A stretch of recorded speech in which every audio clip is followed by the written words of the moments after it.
So what's up, YouTube? Welcome back to my channel, guys. I am David. On today's episode, we have to work on the electric log splitter here. I use it for kindling, just splitting up some kindling and stuff like that is its primary use for me. And the other day when I was doing some kindling, the button that you depress here and this little handle makes the whole thing operate, it got stuck down. Now, granted, this is a really old unit. I've had this thing for probably the better part of maybe 10 years or so, I would say.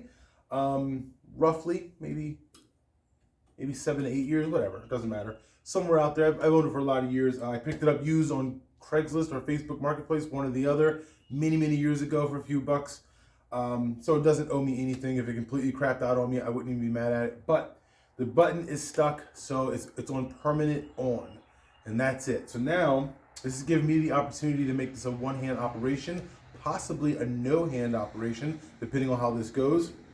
I went to Harbor Freight, not a sponsored video, but I did pick up a foot switch, because if it's stuck down and stuck on permanent on, well, then I can plug it into this and cut the power on and off via my foot, which would be way nicer because it'll at least allow me the opportunity to hold the log with one hand and press on this little lever here to make this guy swing to open and close with this. Now, if I can somehow get this with maybe like a piece of wire or string or something tied to the actual foot pedal, and so when I step on the pedal, it'll pull this lever down for me also, then I might be able to get this to be a no-hand operation where I can just use my foot and have full access and have my hands on the log at all time while I'm splitting and going, which would be super cool if we can make that happen. So let's see what we got. So here's the stand that the electric log splitter does stay on. I'm gonna go ahead and run a couple screws through it. It's a little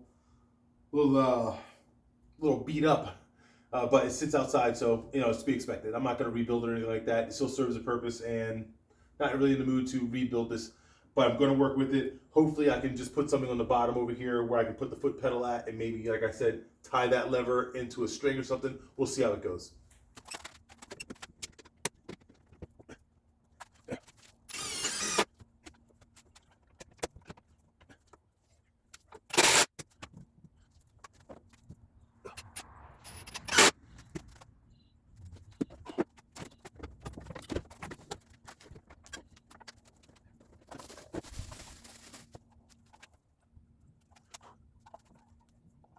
All right, so my first thought here is I'm going to put maybe the foot pedal up here, make a little platform there, and I can step onto it that way. It's gonna be my first thought to keep it off the ground and give it somewhere to be. We'll see how that works out. So we'll probably just do something like that. Throw a little platform down there, put a couple screws in it, let it be there. We're gonna put it back to where it usually is, plug it in, see how it works, check out the operation of it, and go from there. Found some scrap lumber over my lumber pile. I'm just gonna go ahead and just screw this down. We'll use this. Typically, this entire area in here, I usually fill it up with kindling, so I can just grab this within a 5-gallon bucket or whatever it is to start my fires, and it's usually just all filled in with kindling. But for right now, we're gonna put the foot pedal back down here, even if I gotta put up another little border so it doesn't go into it. We'll see. I don't know how it's gonna work. We're kind of winging this one, guys.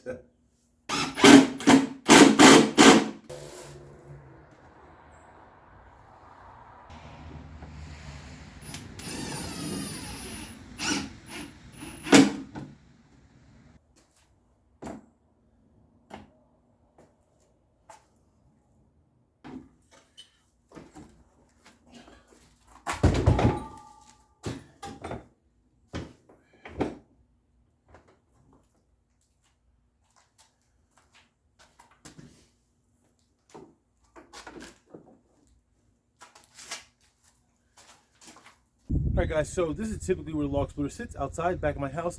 We got a little indoor-outdoor plug right over there that plugs into for its own source of power. Let's just give this a shot, see if the pedal works. It's a good sound. That's a good sound.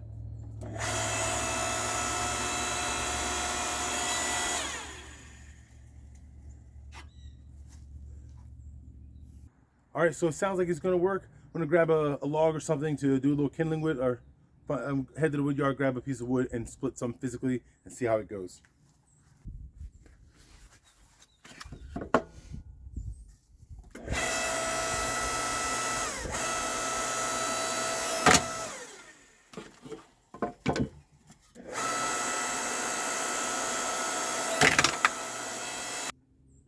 All right, so my initial thoughts, that worked out really well. The foot pedal is a little high, but to keep it off the ground, stuff like that, I think it's gonna work out just fine, but that went really smooth. Um, Only disappointment I have right now is the fact that I didn't do that a lot sooner, because that makes operating this log splitter way easier. I should have been jammed that button down and put that foot switch on a long time ago. Whatever, but I'm glad that it's on now. That went really well.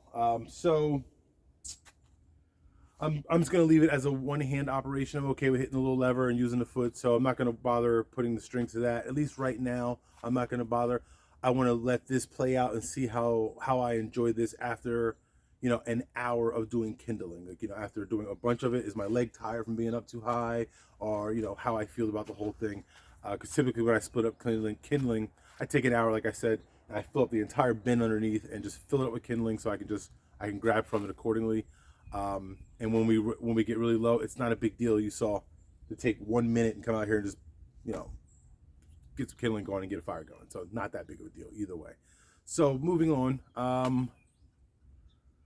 What's next? Let's grab a log and see this thing split up a log.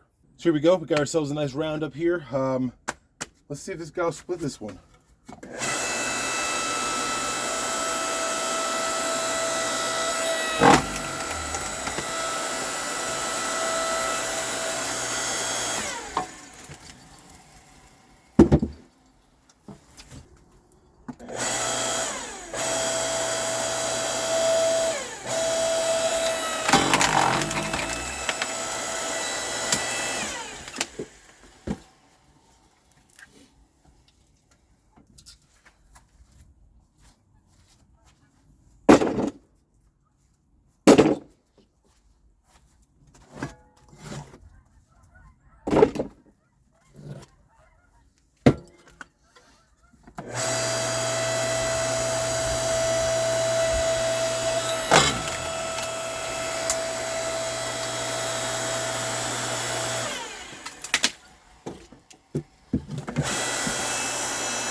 All right, guys, it split that no problem. This little log splitter is a monster, though. There's not too much I've done with this log splitter that it did not split. Not too much. There's a few things that it did get stumped on, but I forgot how nice it is to actually use this guy, because it's not constantly ringing in your ear, the sound of that engine just bah, as you're wearing headphones, whatever. And it really is nice, though, to work with. And it for such a small piece of equipment, it does a heck of a job. When I first started splitting wood, this is all I had to split wood. I was getting wood from a tree service, and they were already cut down to 16s. I didn't even own a chainsaw. When I first started, I actually just had an axe that I picked up off Craigslist for like $5 years and years ago. And then that turned into me just splitting by hand, and then I ended up getting a chain and a bungee to go around the thing, so as I split, it would stay in one spot, and I can just split, and then I would stack it. Saved up my $5 wood stacks, did a bunch of those, saved up some money. I picked this guy up, and then I started using this guy to split all my wood, and it split everything. As far as I'm concerned, it literally split pretty much everything I threw at it. I mean, there were a few decent things it wouldn't pop open, but I just get my axe back out and split it, get the initial split going, and then it would probably split it. And if not, it's not a big deal to split some by hand if you have to.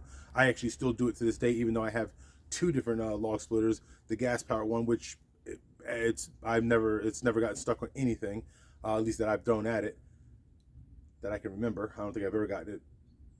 No, I don't think it's ever. I'm pretty sure it's gone through every single thing I put at it at this stage. And whatever, but I still even hand split, though, just because for the exercise of it all. And there's something nice just about hand splitting some wood. Maybe take out some frustrations and just kind of go through some wood, just to beat on some stuff. It's nice just to swing at stuff as hard as you possibly can, especially like, if you just had a long day and you just want to beat on something, you're just like, yes, and you get to split some wood, and it's really nice. So that's always a good time. I'm gonna actually end this episode here. I don't know actually what else I'm gonna get into, but I don't want to cram too many things into an episode. I didn't know how long this actually was going to take, so this is actually a really short video, because I thought I was going to turn into more of a project, because usually, I'm like, oh, this should be an hour long, and then all of a sudden it's 5 hours later, you know, whatever. So this happens, that happens. You got to fix this, fix that. You know how it goes, guys. But that actually went literally according to plan, and it worked out perfectly smooth. And so we're going to end this episode here. If you made it this far, guys, I forgot to say in the beginning of my video, Happy New Year. This is 2022. We are here. We are in the building. We're ready to get this year started off with a bang. I hope the year goes very well for you. I hope it goes well for all of us.